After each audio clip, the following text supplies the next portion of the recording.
All right, I just want to see if everyone can hear me. That's nice and loud. We're waiting for one more panelist, and then we'll get started.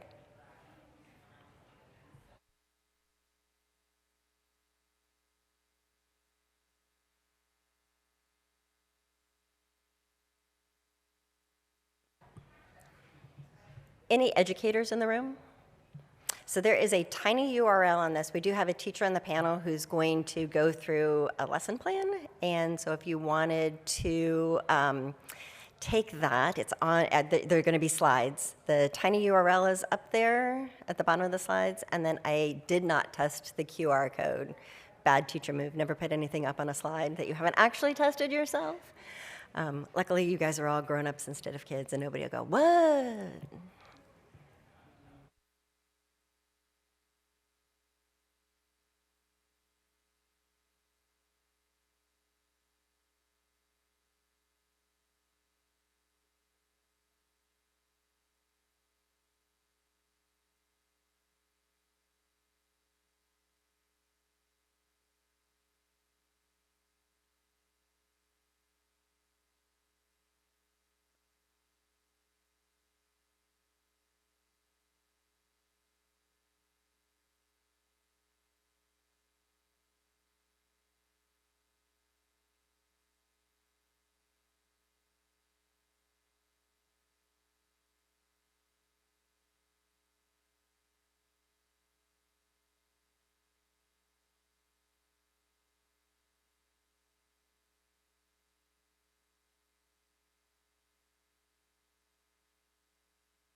All right, good morning, everyone. Welcome to Fantastic Adventures. I'm going to start off this with introducing myself and then having each one of the panelists just give their names and a little short bio about who they are. My name is Lisa Harrison. I am a STEM teacher, STEAM teacher in the Vista School District, and I am honored to be here moderating this panel. My name is Gabriel Valentin, and I am the creator and writer for Digital Lizards of Doom. Hi, I'm Lucas Turnbloom. I am the author-illustrator of the Steve L. McEvil series from Random House and the webcomic How To Cat. I am Odunze Oguguo. I'm writer and illustrator of Apple Black, published and serialized in Saturday AM with the Quarto group, and also do a lot of social media stuff, like on YouTube and so on. Hi, I'm Franco. I'm sorry I'm late. I was being a geek and bought some stuff out there. I'm the author of Faye and the Moon and Teen Titans Go to Library, which is coming out next year, and Dead Man Tells a Spooky Tales from DC Comics. Hi, I'm FCE. I'm the author of the Chronicles of the Avatar novels, and prior to that, the author of the Genie Lo series. Hi, I'm Nichole Santangelo. I am a STEAM and now history teacher in the Temecula Unified School District. Fantastic, thank you. So what I'd like for you to do next for everybody is tell us about what you're currently working on and walk us through a little bit of the adventure portion of it and maybe when it's coming out or where it can be bought, that sort of thing. So I mainly work on Digital Lizards of Doom, which is being published through Papercutz. It comes out December 5th, and Digital Lizards of Doom is mainly all about pushing the boundaries of creativity to its absolute limits. So everything from the characters, even the way that we deliver the story, which is about a pineapple demon who traps a bunch of characters from another dimension inside a video game. So each game takes place in a separate level. There's level 1, level 2, each book is a different level until we get to the final boss, which will be book 8. So the delivery system for the story is broken up into a way that I think most modern kids today can understand. Each character talks in a text-to-text message format, with 25 different emoticons that represent each character of the book. And that's really cool, but it's also the most expensive part of the book, and I should have thought about that before we started making the book, because there's a lot of characters, so you can imagine 25 different pieces of facial art for every single sentence adds up a lot. So it's all about igniting that creativity in all of us that I think a lot of us unfortunately lose. And so it's not just for kids, it's also for adults too, to just remind you that we have this amazing power that's inside our brains that we can unlock at any time, at any moment, and create our own worlds, and those worlds can teach us valuable lessons that we can take back with us into the real world. So that's, in a nutshell, that's what Digital Lizards of Doom is all about.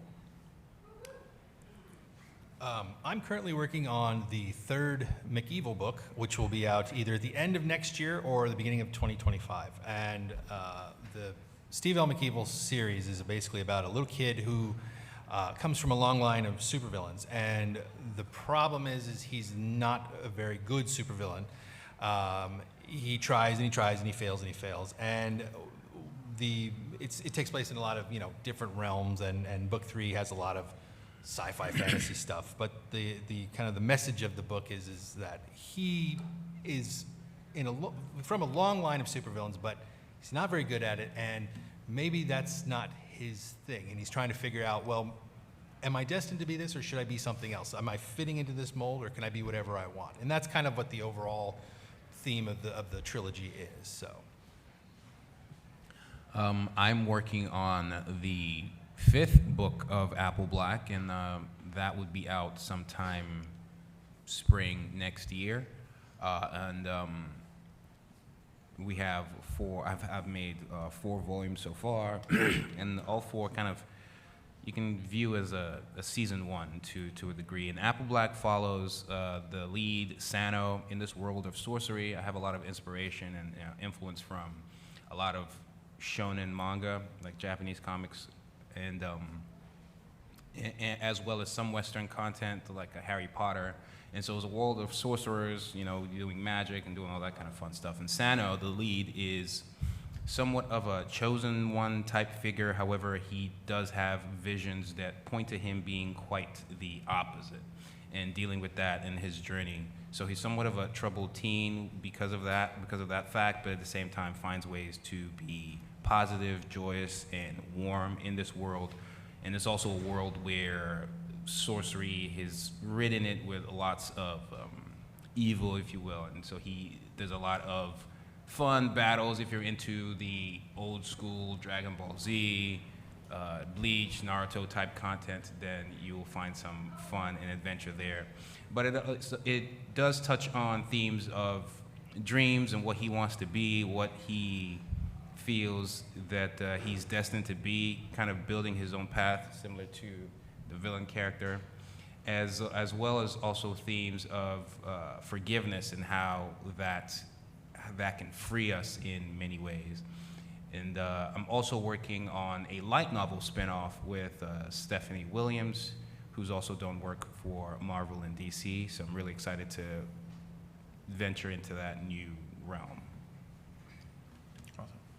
Awesome. Faye and the Moon just came out, so I'm currently working on possibly a sequel, but there's no definitive green light yet, but we're hoping. I'd like to take the story further. My next book that I'm just finishing up is Teen Titans Go to the Library, where all the Teen Titans, Raven's spell goes kind of haywire, and they all wind up in different books in the library, so they all get stuck in different books. So I was able to kind of draw that book, which I haven't drawn many books just because of time constraints with other things.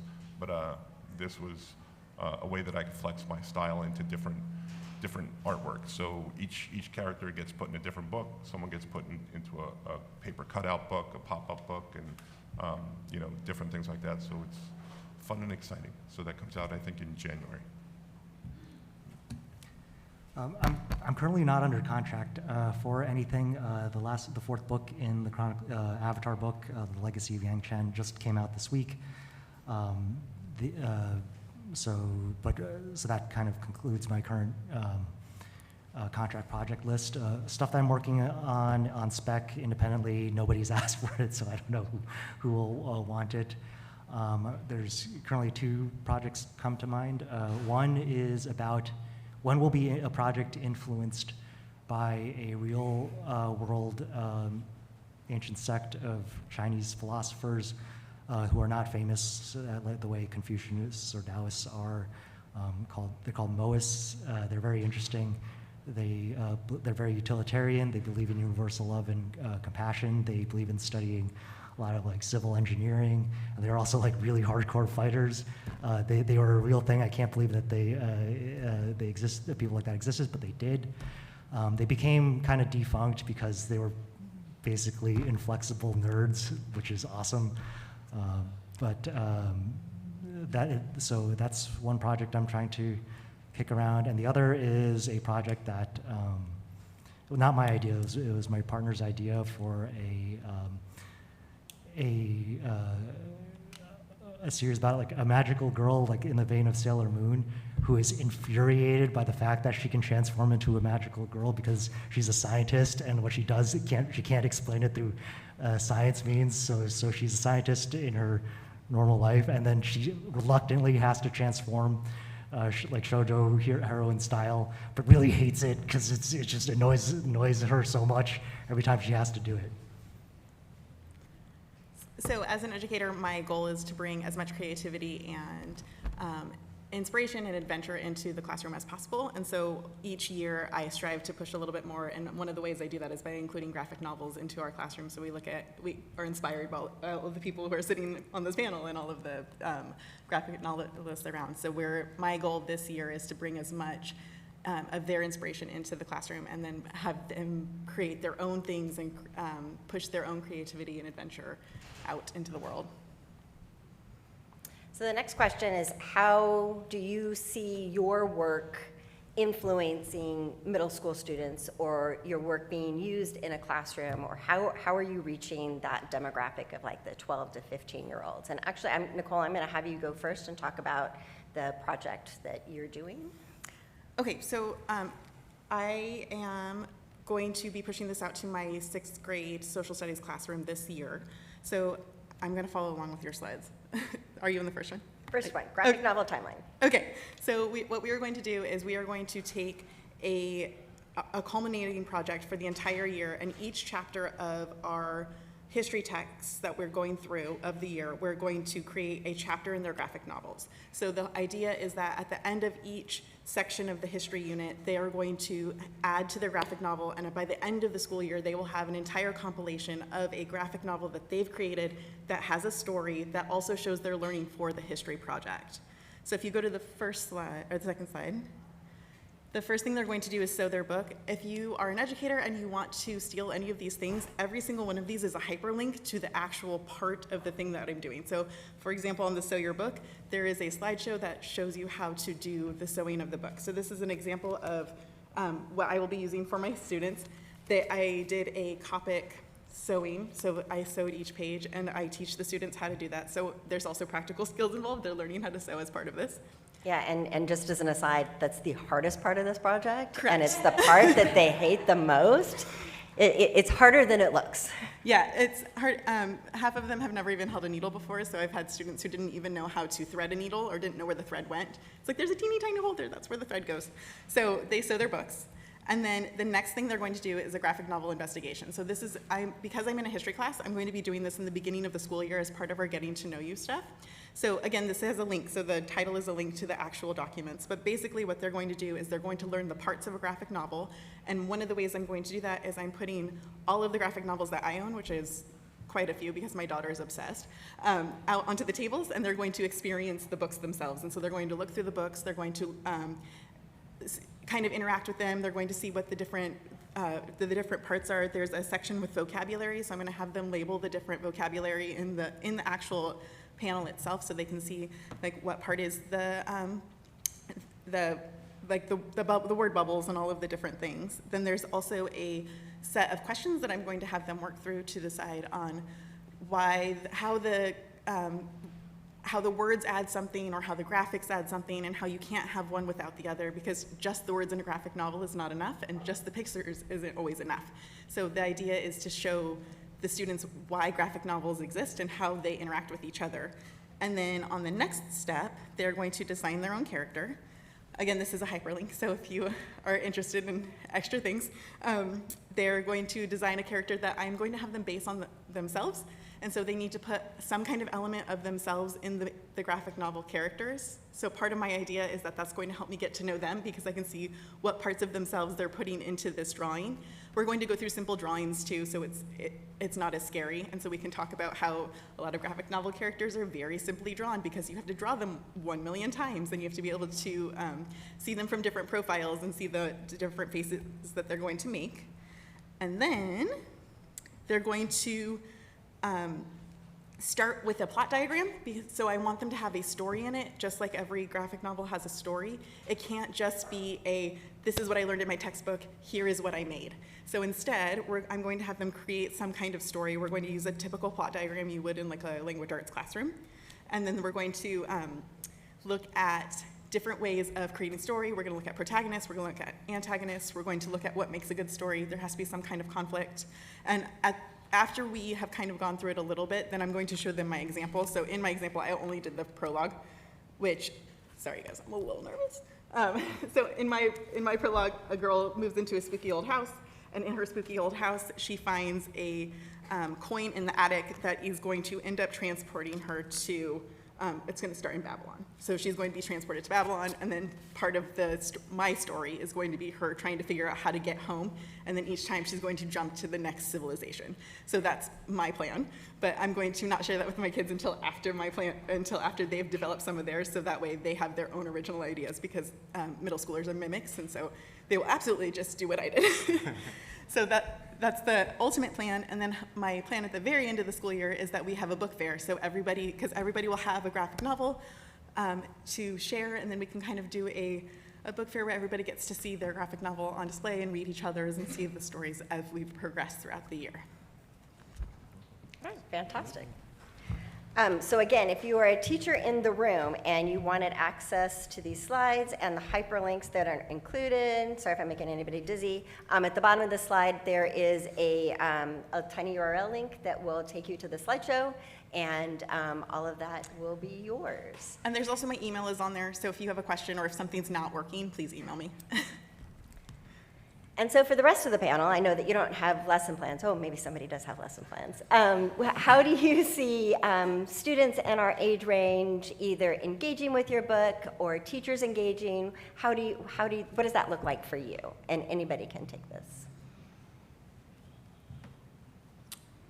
I hope that the kids are inspired and influenced by the narrative and everything about the book, maybe the characters and what their goals are. So, like I mentioned with Sano, there are heavy themes about, dreams and what you want to be and how you can overcome obstacles in your way, and maybe they can take that into their own lives or whatever their goals are. Maybe even help shape what their goals are. And so I can see my character, at least the lead, not the villain, being used as a model citizen in a way for the kids, and as well as just the book's existence as a whole and pushing their creativity and whatever they want to do, giving them, letting them know that it can be done and they can just go out there and do it.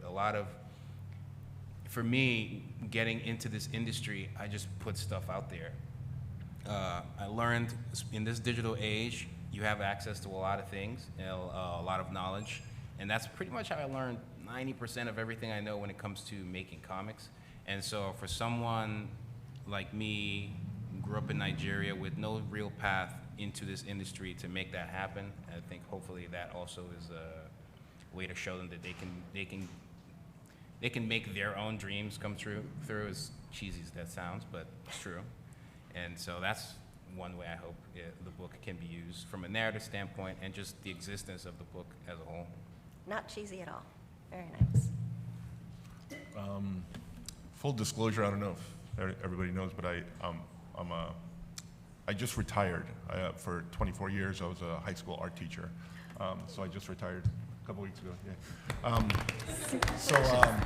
Loving graphic novels the way I do, I've actually brought them into my classroom, and I would give out graphic novels and have them read different things, and doing painting and stuff like that. I would make them, pick a character and paint the emotions of the character, or I would have them, figure out, at one point in the story the character did this, but what if they did this, and would you be able to illustrate a section of that? So I have brought graphic novels into the classroom. So I always look at it from a slanted perspective of art, and how I take it, and how I implement that. For Digital Lizards of Doom, we actually do have a lesson plan that's we're working on right now with the San Diego Unified School District, and we're really excited about it. And for one of the lessons, I can't believe these words are about to come out of my mouth. We created an orchestral album. So we created a 21-track, fully orchestral album that follows the first book in its entirety and portrays the different emotions that are going on, the dangers, the story plot. And for one of the lessons, there is, for the intro page, you match each song with the title of that said page. And at the end of that discovery section, you have the students listen to the song without telling them the title of the song, because that would kind of give it away. And you have them go through, I think it's like page 1 through 25, and have them figure out if they can match the emotion that the song is giving them to what's happening in the story at that time. And there's a couple hints and tricks you can do to guide them along the way. But for me, those types of lessons are really important, because I grew up with classical music, and there's not a lot of focus on classical music right now with the younger generation. And I think it just opens your mind up to so many different possibilities. And I listen to everything, like classical music, punk rock, metal, rock and roll, but there's something that when listening to classical music and reading, there's something that happens to the neurons in your brain, and it just opens so many doors to so many different destinations. And when we're talking about creativity and fantastic stories and igniting creativity in the next generation, I think classical music is one of the most important pieces of this puzzle. With the Steve L. McEvil books, like I'd mentioned earlier, the protagonist is destined in his mind to become a supervillain, but he's terrible at it. And the reason for this is because he comes from generations of supervillains. And one thing he really has to kind of put into perspective is, well, am I doing this because of my family history? Is this what I really want? Or can I choose to be something else? And that's kind of a theme that goes across all three books. And so that's, I think a lot of children can really kind of identify with that. It's like, well, I can have the freedom to be whatever I want. And like I said, that's a theme that goes across all three books. And the other thing too, I'm working with one of the best colorists in the industry, and nobody knows who he is. And I'm trying to really kind of push him into everybody's, so everybody knows who he is. And he and I are really working hard to make the art something special. Very much, we're both influenced by Bill Watterson, and we try to kind of push the envelope a little bit so that when kids see it, they're like, wow, this is really kind of interesting. There's nothing else out there that's like this. And I think that a lot of kids who are artists or aspiring artists can look at this and think, wow, maybe I can try something like this. So that's one of the things we really try to do. So it's both the theme of, the freedom of being whoever you want and the art. I guess for what I hope kids can learn or take away from, the Avatar franchise is pretty unique in the sense that in-universe, the main character is looked up to as a world leader, and the Avatar has a lot of political and spiritual power. So which is different from a lot of media for children, where there's already a power structure in place, and the protagonist comes up into it and then challenges it to some degree. So I guess one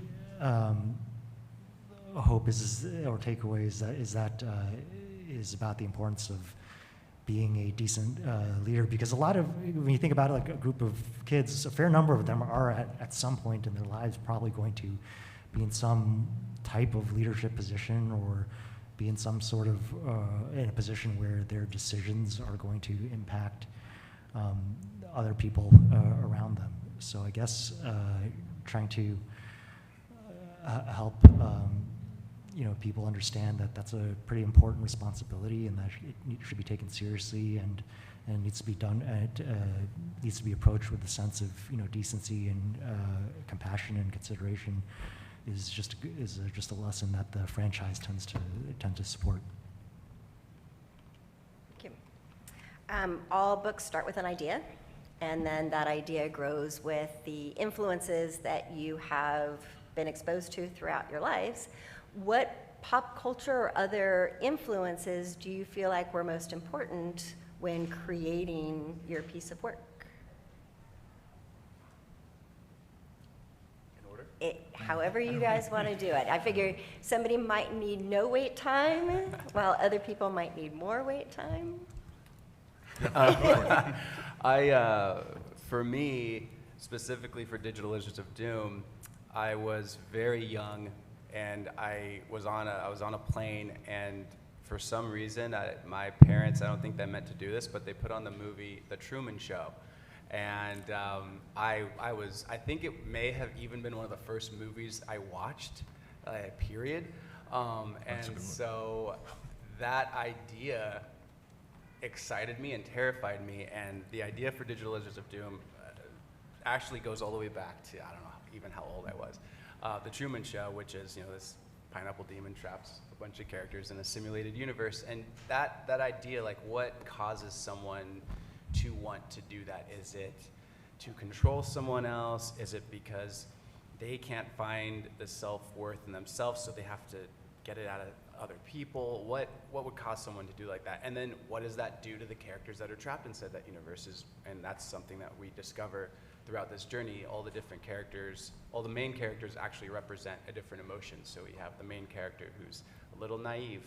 We have another character who's a little bit more prone to anger. We have a character who wants to be loved and gets himself into a lot of dangerous situations because he wants that so badly. He's ready to get it from anywhere, and so on and so on and so on.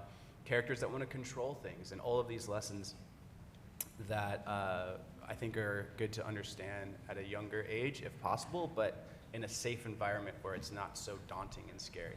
So for me, The Truman Show was probably the biggest influence for Digital Lizards of Doom. Absolutely did not see that coming.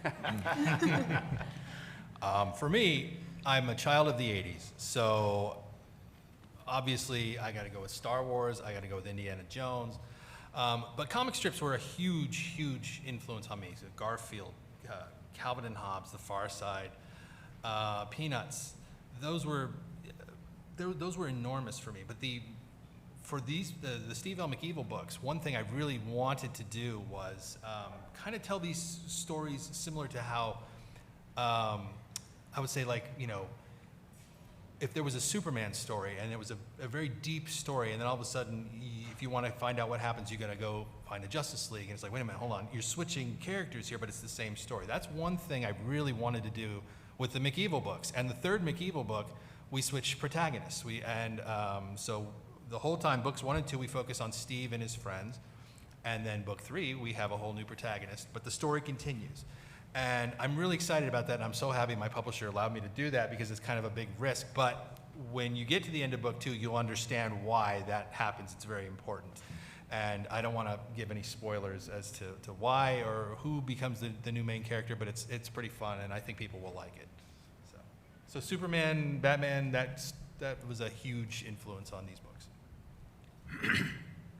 I think I'm still getting influenced even today from almost everything, history, legend, but when it comes to, like you said, pop culture, growing up, I always liked to draw. I grew up in Nigeria for most of my youth, and the country still suffers from like power outages, so I try to entertain myself by drawing what I see on the screen. I'll be playing like Super Nintendo, Street Fighter, and the lights will go off, and all of a sudden I'm drawing the Street Fighter characters from how they looked on the cartridges.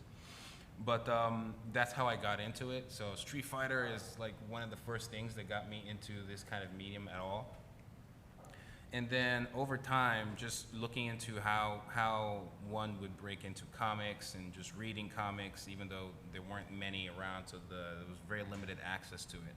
But one of the first comics that got me into even thinking about making comics, like, oh, I could do this, was Bleach from Shueisha. And I was just really enthralled by the characters, the world, you know, escaping my world in Nigeria. I always found even Western content as well, like X-Men, Spider-Man, all of that.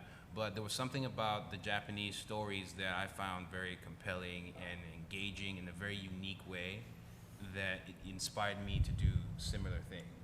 And so that kind of pushed me into this world, and then creating my own content, influence from Bleach, Naruto, One Piece, and all of that. But in recent years, I've also found myself being influenced by Western culture, Western content, TV shows, Westworld, season 1. I'm a big plot twist person, and so getting into the details of storytelling and how those plot twists come together. I like the idea of sprinkling puzzle pieces throughout the story, and then watching someone get that final piece, and everything just lights up in their head, and it's like a flash. It's almost like consuming all of it at once in that moment, because you're thinking about the whole, every act of that story at once. And I like when it happens to me, and I like to create it as well. So I've been influenced by a lot of things, but I always point to Bleach because it was one of the first that put me on the path. And yeah, Bleach and series alike, shonen series of that vein.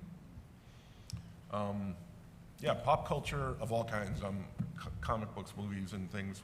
One of the things I always try to instill in my students is that ideas can come from anywhere. So for Faye and the Moon, I was actually driving, and it was middle of the night, and there was a full moon, and the song from the Cars came on, and there's a line in the song that says, "I see you standing there under the midnight," which I actually put in the book because that's what sparked the entire idea.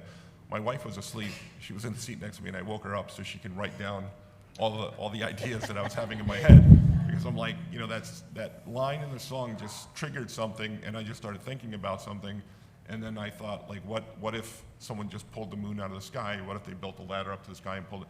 And I woke her up, and she was slightly annoyed, but I had her write down all these ideas that were just coming to me, and that's what eventually turned into Faye and the Moon. So, yeah, you know, that's one thing I would always impress upon my students, is that your ideas can come from anywhere. But yeah, I was influenced by all this stuff as well: comics, movies, TV shows, everything. My first two books, The Epic Crush of Jeannie Lo and The Iron Will of Jeannie Lo, are definitely shonen anime or attempts to put on the page. All the plot beats that happen in fights and whatnot are there, like power-ups, reversals, and like true form unleashing and all of that stuff.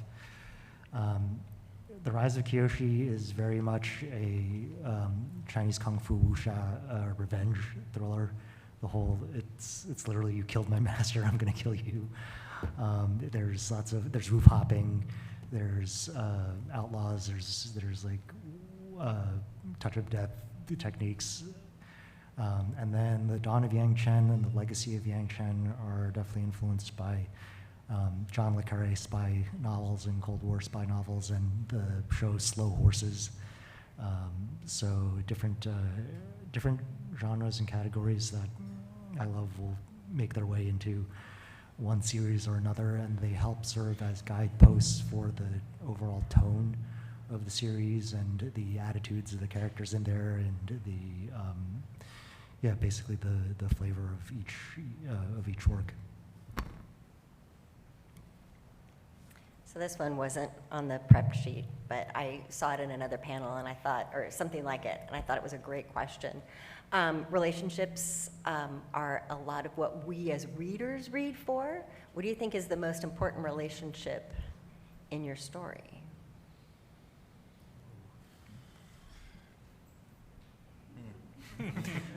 I think one way to frame it is there is your protagonist, and then whichever character tells them to not do what they think they want to do on a surface level.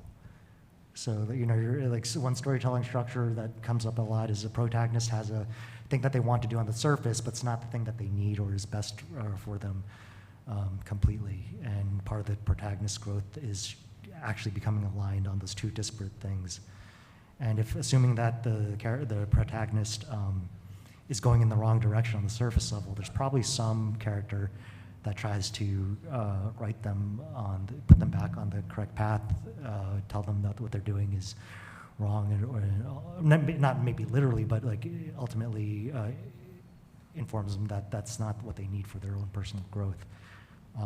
Like in this example, like that's Zuko as the protagonist, Iroh is the person trying to get him aligned, on what he needs to, and how he needs to grow. So you can have that relationship be anywhere. It can be friendship, it can be romantic, it can be mentorship, but usually that exists in a lot of stories where there's a growth arc of a protagonist, and that can be really important, a really important one. Yeah, just piggybacking off of that, I would say it would be one where the relationship is with the character and themselves, and how they learn a little bit more about who they are throughout the story as the story progresses maybe through others, maybe through the adventures, through yes, through themselves as well. And I think a lot of times, at least for me, and I think most people, you latch on to that character and you want to see that development and how it happens, and hopefully it makes sense and everybody's entertained and interested, and maybe they learn something just like he's learning something, and then you have a takeaway from whatever piece of content that is.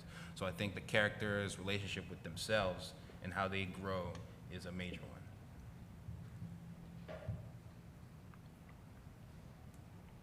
I would say, for me, there are lessons in this book specifically, Digitalism of Doom, that the main character, I guess you would say, the main villain, Pineapple Pete, who's the Pineapple Demon, he breaks the fourth wall continuously.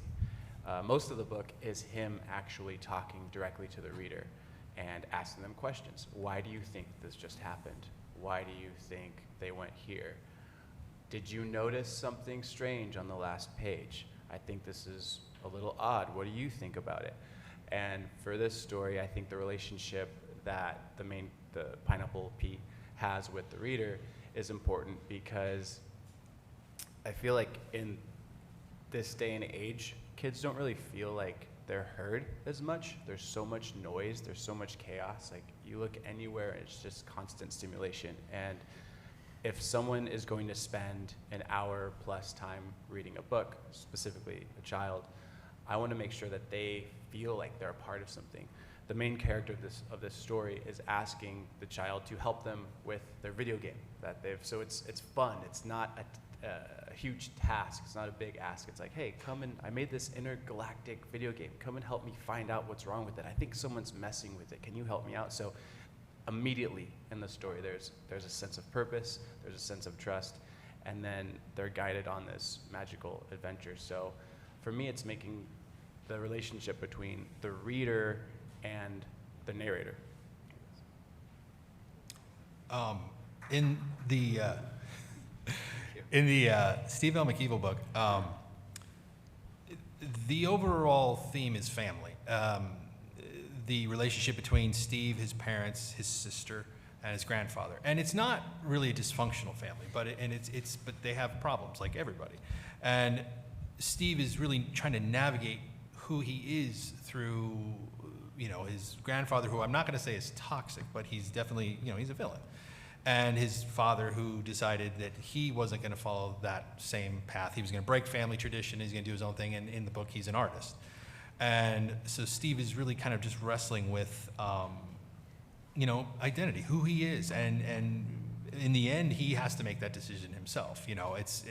So there's a lot of navigating through, family issues in this book, and really, I hope kids will understand that, in the end, you got to make the best decisions for you. So, the overall relationship that's important in this book is just navigating through the family problems that everybody has, so.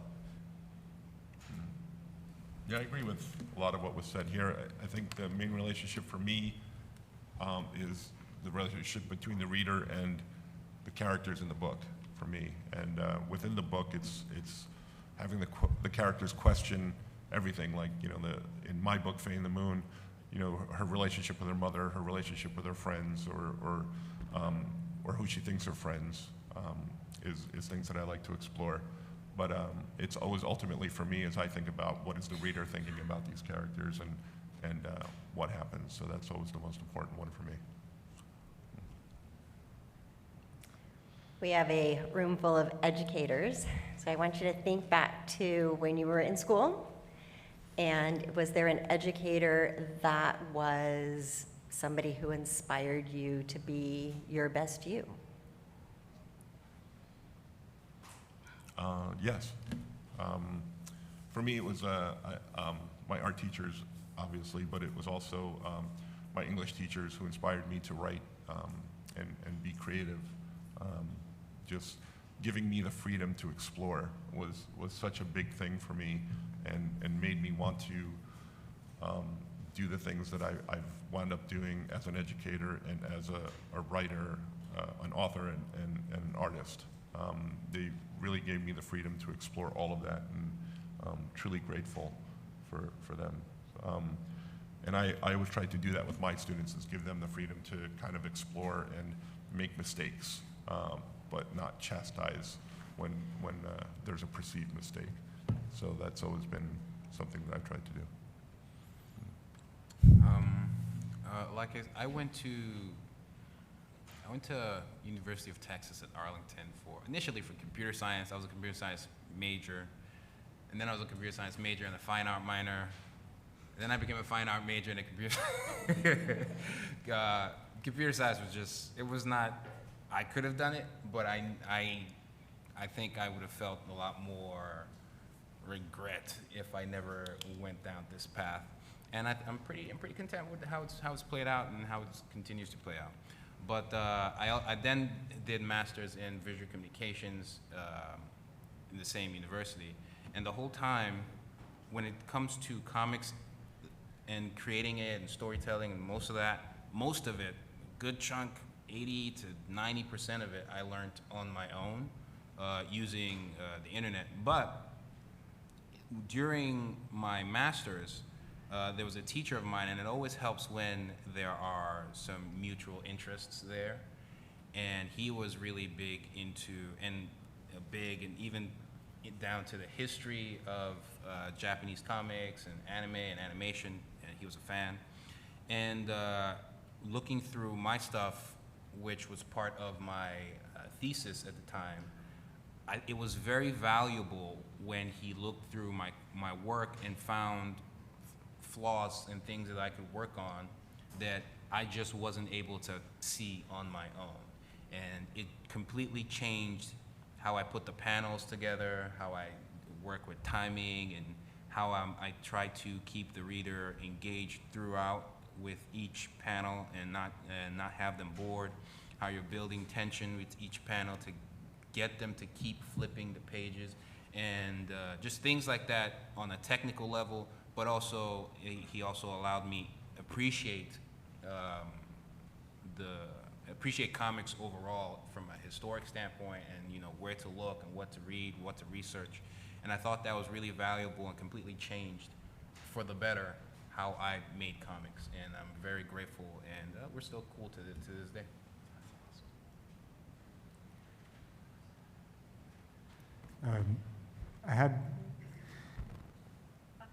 it would be dishonest to say like this was a really formative experience, but it's sort of amusing, and it's related to creative fields. So sometimes I tell this story where my high school, your advanced English, you could choose to do nonfiction or fiction.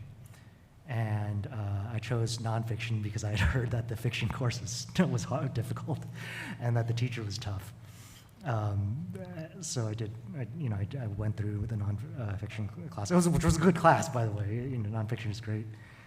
The other thing about my high school is that the seniors could also give a short speech during morning assembly to the school. You could do it. That was optional, but a lot of seniors would do it. And I did one, and then after the talk, the fiction teacher came up to me and said good speech, and he basically said something. I don't remember his exact words, but it was like, yeah, like, why are you ducking me? Like, you should have taken my class. I was like, you're a punk. Like, that's how I remember thinking about it afterward. I was like, oh wait, he was kind of like calling me out a little bit for being avoidant on that. So I was like, oh, okay. So yeah, like nothing clicked in my head in the moment to be formative, but in retrospect, it's a good takeaway of don't run away from the thing that you find challenging or scary. So. I was fortunate enough to have a lot of influential teachers, but if I had to pick one, it would have been my 4th grade teacher, Mr. Cook. And the reason is I moved around a lot when I was a kid, so I had very few friends growing up. And so one of the things I did often was draw and write in my notebooks. And one of the 4th grade exercises we did is we had to do daily journals. And every day we would write out our themes, but I would always include illustrations on the page. So it was kind of almost like a comic in a sense. But I was doing things which I didn't know stood out. I was doing a lot of kind of like Jack Kirby things where I would have a hand reaching out, or I'd have a sword poking out. And again, I didn't know who Kirby was at that time. I didn't know anything about comic art. I just drew what I felt. And he pulled my parents aside and said, he's doing some special things here that he has no idea what he's doing. Maybe you should encourage that. And they did. And he was very encouraging. And through him, I started reading, Green Lantern, Batman, stuff like that. And I didn't find out this stuff until years later, actually. I mean, they didn't tell me that he encouraged that, but I appreciated that on a whole new level when I discovered that as an adult. I'm like, that's incredible. So I would say that he was probably one of the most special teachers I've had. So I would say it hands down would be Mr. Ebert, and this would probably be 12 years old. He took an interest in my writing and said, hey, you write some weird stuff, and have you ever heard of this writer? He actually turned me on to Robert E. Howard, which I think I may have been a little too young to read that stuff, but that's okay. Conan was pretty cool. And he got me into Final Fantasy and Morrowind and like the Elder Scrolls series and a lot of different fantasy books. And for me, that opened up a whole new world. I knew I liked fantasy. I knew I liked magic in different universes, different worlds, and going to places I'd never been before. That was clear, but I didn't know where to find that stuff. My parents, they're both engineers. They don't really do sci-fi or fantasy kind of stuff. That's not their jam. So I didn't really have any direction on where to find those books. So it was Mr. Ebert who was the one who pointed me in the right direction, and yeah, I'm glad he did. I don't know where my person with the 5, 10, 15 fingers are in the back, but do we have time for a couple of questions? Crickets. I say yes. Anyone from the audience have any questions? We've got one here and then one there, so have you go first. I had a question in regards, thank you all for being here. I had a question for you in regards to your orchestral album. Is there a date? Is that already available? I would love to bring it into the classroom, and so that's why I'm inquiring. It will be available at the end of September, and the book that it goes along with comes out on December 5th. December 5th, yes. Yes, December, yeah. All right, and our final question over here. Well, I'm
segues nicely into the fact that they are going to be outside after this so that you can see them and talk to them and buy a book and get a signature and all that.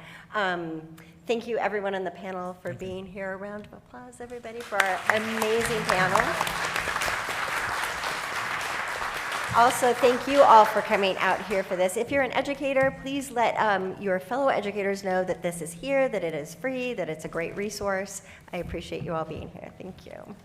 And I have free pins for anybody who wants to go out there. Free pins, enamel pins for your lanyard.